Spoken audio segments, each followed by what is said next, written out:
ગુજરાતમાં આપનું સ્વાગત છે। અંબાજીના 8 નંબર વિસ્તારમાં અસામાજિક તત્વો દ્વારા મચાવાયેલ આતંક મામલે પોલીસે ઝડપી કાર્યવાહી કરી 3 આરોપીઓની અટકાયત કરી। આરોપીઓએ પોલીસ ટીમને રોકવા પથ્થરમારો અને લાકડીઓ વડે હુમલો કર્યો હતો। હુમલા દરમિયાન પોલીસ વાહનને પણ નુકસાન પહોંચાડવામાં આવ્યું હોવાનું સામે આવ્યું છે।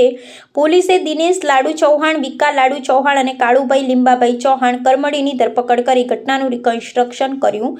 સમગ્ર કાર્યવાહી ગણતરીના સમયમાં પૂર્ણ કરી પોલીસે કાયદાનું ભાન કરાવ્યું। આરોપીઓ સામે બીએનએસની વિવિધ કલમો, પબ્લિક પ્રોપર્ટી ડેમેજ એક્ટ તથા જીપી એક્ટ હેઠળ ગુનો નોંધાયો। અંબાજી પોલીસે કડક કાર્યવાહી કરી અને કાયદો વ્યવસ્થા જાળવવાનો સ્પષ્ટ સંદેશ આપ્યો। 21/6/2026 રોજ સાંજના 7:30 વાગ્યાના સુમારે અંબાજી પોલીસ સ્ટેશનની જે જનરક્ષક 112 નંબર મોબાઈલ છે એની પર એક વ્યક્તિએ કોલ કરેલ કે અંબાજી વિસ્તારમાં આવેલ ગલી નંબર 8માં એક માથાકૂટ થયેલ છે।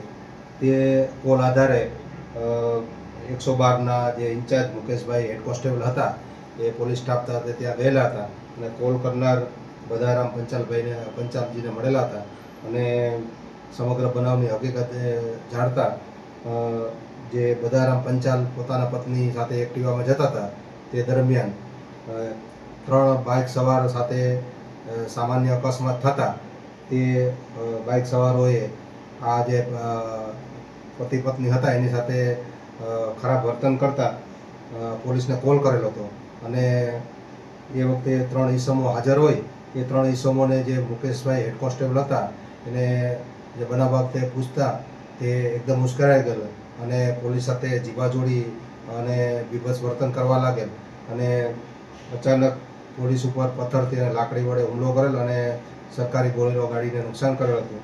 જેથી આ બાબતે હેડ કોન્સ્ટેબલ મુકેશભાઈની તથા જે કોલ કરનાર બધારામ પંચાલ એમની ફરિયાદ લઈ ભારતીય ન્યાય સંહિતાની અલગ અલગ કલમો મુજબ 2 અલગ અલગ ગુના દાખલ કરવામાં આવેલ છે અને આ ગુના કામે જે સંડોવાયેલા 3 ઈસમો છે એની ધરપકડ કરવામાં આવેલ છે અને આ 3 આરોપી વિરુદ્ધ કાયદેસરની કાર્યવાહી હાથ ધરેલ છે।